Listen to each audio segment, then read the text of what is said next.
नमस्कार। आप देख रहे हैं प्रेस बिहार और मैं हूं आपके साथ आनंदमयी। 38.9 डिग्री तापमान। दिल्ली में गर्मी ने अभी से तोड़ दिए सारे रिकॉर्ड। देश की राजधानी दिल्ली में आज इस सीजन का सबसे अधिक तापमान दर्ज किया गया है। सफदरगंज में अधिकतम तापमान 38.9 डिग्री सेल्सियस रिकॉर्ड किया गया, जो इस मौसम का अब तक का सबसे गर्म दिन रहा। यह तापमान कल के अधिकतम तापमान से लगभग 2 डिग्री अधिक है। भारत मौसम विज्ञान विभाग के मुताबिक न्यूनतम तापमान 15.2 डिग्री सेल्सियस दर्ज किया गया था, जबकि आर्द्रता का स्तर 81% से 17% के बीच था। अमेरिकी धार्मिक स्वतंत्रता आयोग खुद एक चिंता का विषय। भारत ने अमेरिका के अंतर्राष्ट्रीय धार्मिक स्वतंत्रता आयोग की रिपोर्ट को सख्ती से खारिज करते हुए कहा कि इस आयोग को खुद चिंता का विषय घोषित किया जाना चाहिए। विदेश मंत्रालय ने कड़े शब्दों में बयान जारी करते हुए इस बात पर जोर दिया कि लोकतंत्र और सहिष्णुता के प्रतीक के रूप में भारत की छवि को कमजोर करने के प्रयास सफल नहीं होंगे। विदेश मंत्रालय के प्रवक्ता रणधीर जायसवाल ने कहा कि USCIRF की नवीनतम रिपोर्ट पक्षपाती और राजनीति से प्रेरित आकलन जारी करने के अपने पैटर्न को जारी करने वाली है। इन देशों में 10,000 की नौकरी पाते ही एक साल में भारतीय बन जाते हैं करोड़पति। अगर आप भारत में रहते हैं और आपको पढ़ाई के बाद अमेरिका में $10,000 प्रति महीने की नौकरी मिल जाए तो आपकी सालाना इनकम $1,20,000 होगी। ब्रिटेन में नौकरी मिली तो स्विट्जरलैंड में नौकरी मिल जाए तो इन देशों में नौकरी करने के लिए जरूरी नहीं कि आप वहां जाए ही।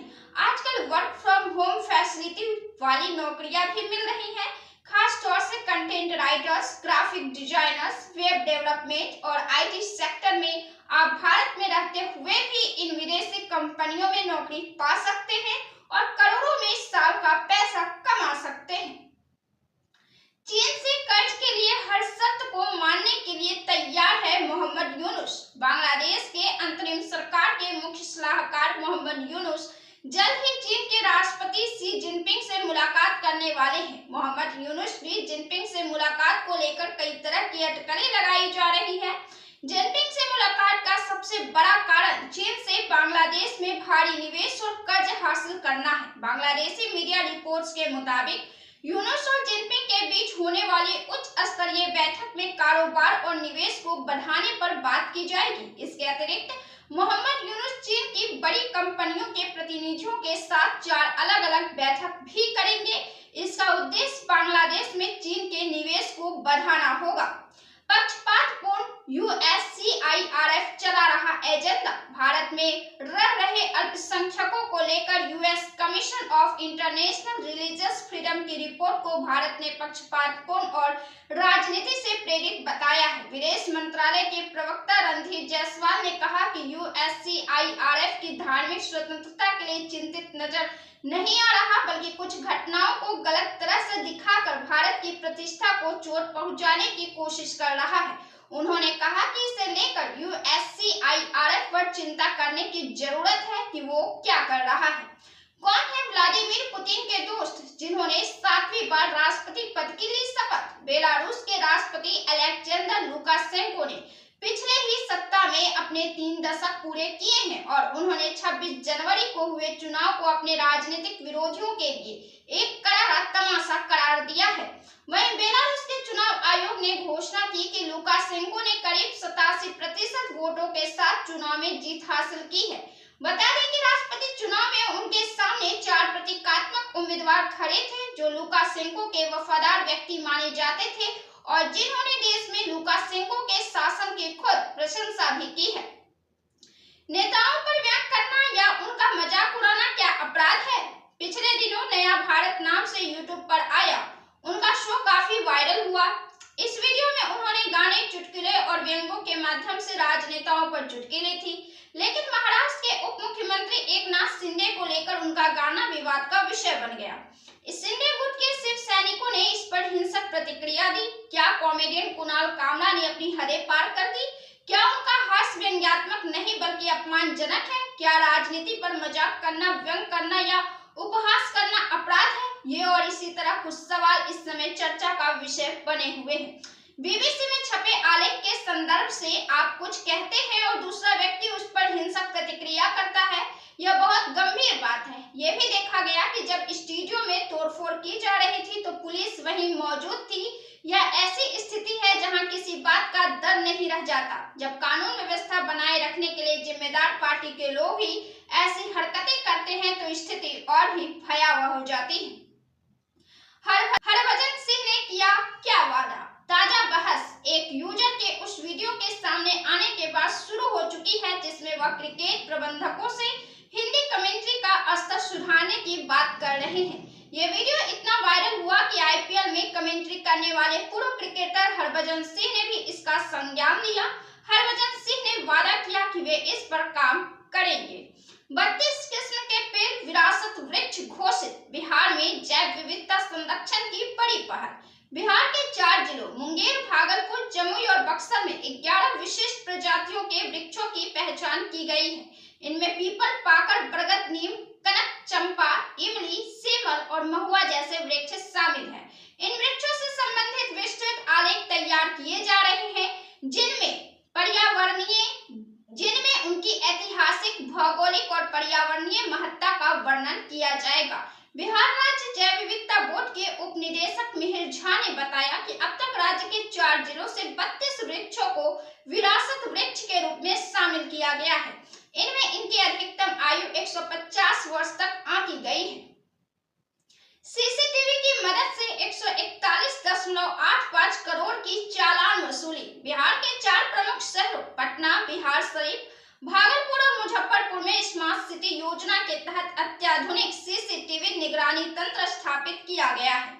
इन शहरों में कुल 6138 सीसीटीवी कैमरे लगाए गए हैं, जिससे अपराध नियंत्रण और ट्रैफिक प्रबंधन में बड़े पैमाने पर सुधार देखा जा रहा है। इस निगरानी प्रणाली की monitoring integrated command control centre से की जा रही है। इससे न केवल अपराधियों की पहचान और गिरफ्तारी में मदद मिल रही है, बल्कि यातायात नियमों का उल्लंघन करने वालों पर भी कार्रवाई की जा रही है।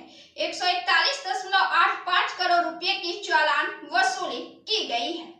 खत्म हो रही है देश की सिल्क सिटी। बिहार का भागलपुर जिला, जिसे सिल्क सिटी के नाम से जाना जाता है, आज अपने अस्तित्व के लिए संघर्ष कर रहा है। सदियों पुराना यह सिल्क उद्योग जो भागलपुर की पहचान और समृद्धि का प्रतीक था, धीरे धीरे बेंगलुरु और अन्य शहरों की तरफ पलायन कर रहा है। कारीगर जो पीढ़ियों से इस उद्योग से जुड़े रहे हैं, आज रोजगार और संसाधनों की कमी के कारण अपने घर बार छोड़ने को मजबूर है।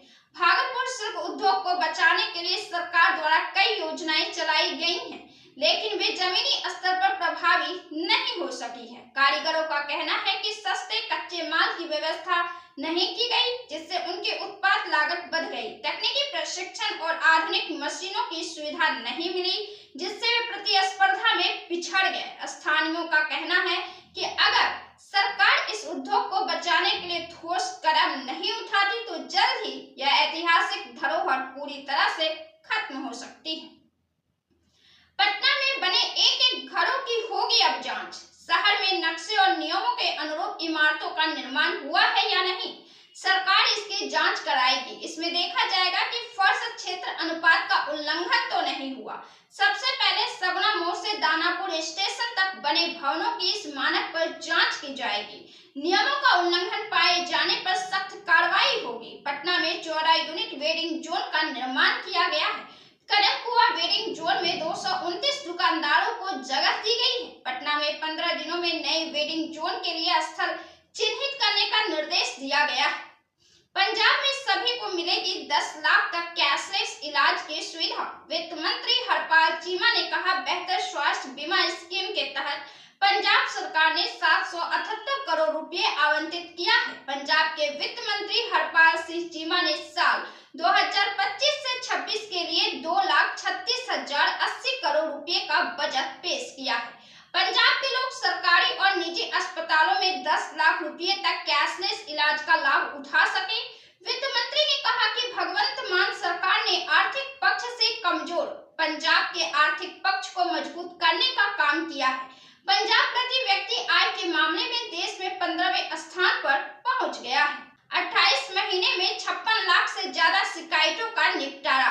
केंद्रीय कार्मिक राज्य मंत्री ने जितेंद्र सिंह ने कहा कि 1 नवंबर 2022 से 28 फरवरी 2025 तक लोक शिकायत निवारण और निगरानी प्रणाली पर कुल 52,36,844 शिकायतें प्राप्त हुई और 56,63,849 शिकायतों का मंत्रालय द्वारा इस प्रणाली के माध्यम से निपटारा किया गया।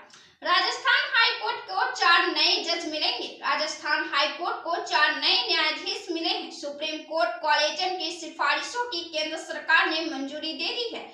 राष्ट्रपति भवन से चारों एडवोकेट के नियुक्ति के लिए नोटिफिकेशन भी जारी हो चुकी है। 4 नए जजों में जयपुर से आनंद शर्मा, जोधपुर से संदीप शाह, मुकेश राज पुरोहित और सुनील बेनीवाल के नाम की कॉलेजियम ने सिफारिश की थी, जिसे आज मंजूरी दे दी गई है। इसमें से 3 जोधपुर से हैं, जबकि 1 जयपुर से है।